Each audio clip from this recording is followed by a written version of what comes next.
We all deserve to know. In 2014, then National Executive Director David White and COO Duncan Crabtree Ireland made up, out of thin air, a financial formula that divided contract earnings into both the SAG and the AFTRA pension plans. The split formula was 57% of earnings went into SAG's pension and 43% of earnings went into AFTRA's pension fund. Now, throughout history, and most certainly the last 15 years, the contributions into SAG's pension fund were 97% compared to AFTRA's 3%. The split should have been 97% in favor of SAG and 3% into AFTRA's plan. All SAG members were united in our loss to the tune of an additional 43% of their contributions in addition to the 1.5% taken away in 2010.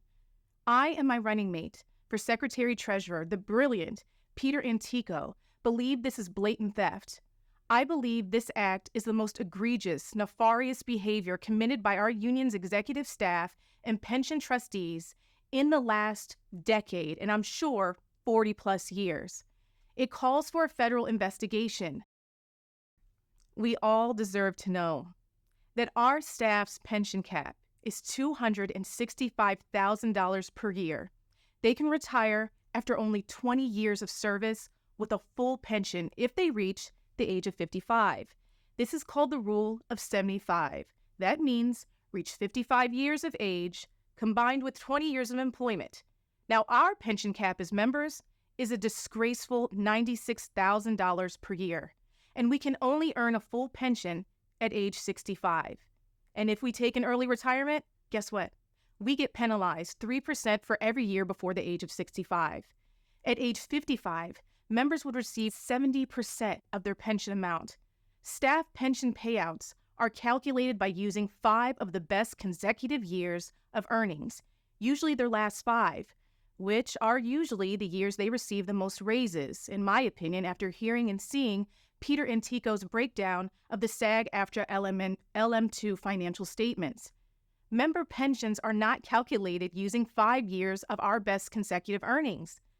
You guys, this has to change. Our members should not have worse pension than the staff whose salaries are mostly funded by our dues. It's not just the AMPTP taking advantage of our workers. It's our own executive staff, too. We all deserve to know. 2 very divisive factions have compromised the integrity of our guild for far too long. The members of the Unite for Strength political party have had the majority of the seats and votes on the national board, along with the negotiating committee, for the last 15 years, while boasting, quote, unprecedented, never-before-gotten gains in the 2020 contract and all previous contracts dating back to 2008. Specifically, in 2020, they gave away $170 million in syndicated residuals in exchange for a horrible streaming deal we are currently renegotiating. It's unconscionable that the same group of Unite for Strength, aka now the Unity Party members, demand our trust and blind allegiance. While I'll always support labor union loyalty and fighting for what we all are long overdue, I cannot pretend that suddenly the same people that repeatedly negotiated and voted us into this low point are going to be the ones to get us out. The great Maya Angelou once said, "When someone shows you who they are, believe them the first time." How much more do we have to lose before we collectively say it's time for change and integrity? Let's save our guild while there's still one to save. Our senior members losing insurance coverage when they need it most, the residuals from 65 on not counting towards P&H, to the bloodbath of contracts passed that saw our streaming rights handed over, or the members who pay into the P&H their entire lives only to be kicked off the moment times get tough and they can't meet the minimum. Outside of the 1% multimillionaires, none of us are safe as artists, laborers, or employees, as the current infrastructure is unsustainable and it's causing us all to suffer. No member should ever be left behind. And as president, I'll promise that I'll stop the assault on our membership and begin to correct the mistakes of leadership's past, while putting the membership's needs above staff's wants. We all deserve to know. Our current president said in her campaign statement, she's reforming healthcare. My running mate for Secretary-Treasurer, Peter Antico, asked her to participate with a team of attorneys on a Zoom with Mike Estrada, our health fund CEO, to join a legal class action that could benefit our plan over $40 million in reimbursement damages for unlawfully upcoding charges in hospitals and doctor offices. She refused to attend.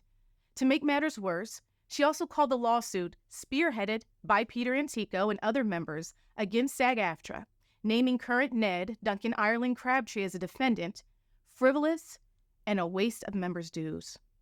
A lawsuit that ended up settling and giving approximately $20 million back to the seniors who were kicked off the health plan at 65 years old and whose residuals no longer count towards P&H. You can tell a lot about a person and society based on how they treat their elders. What has been allowed to occur against our most senior members is criminal, and for it to have happened during a pandemic when our seniors needed that coverage the most is evil, period. No individual with a soul, moral compass, or integrity would ever have sat by and watched as our senior members were abused and discarded in such a vile and disgusting way. For those of us hoping and praying to be blessed enough to reach such a milestone as turning 65, is this what we want for our future? To be left destitute in our most vulnerable time? The answer is no. And in order to ensure that isn't what lies ahead, we must first correct our current failures. So, to my senior members, let me say this to you here and now on behalf of this guild, as a performer that respects the trailblazing path each of you have led. I apologize for us failing you, and I promise to not stop until this is corrected and your coverage is restored. So if you want to be valued the way you deserve, vote independent. Vote Maya Gilbert Dunbar for president.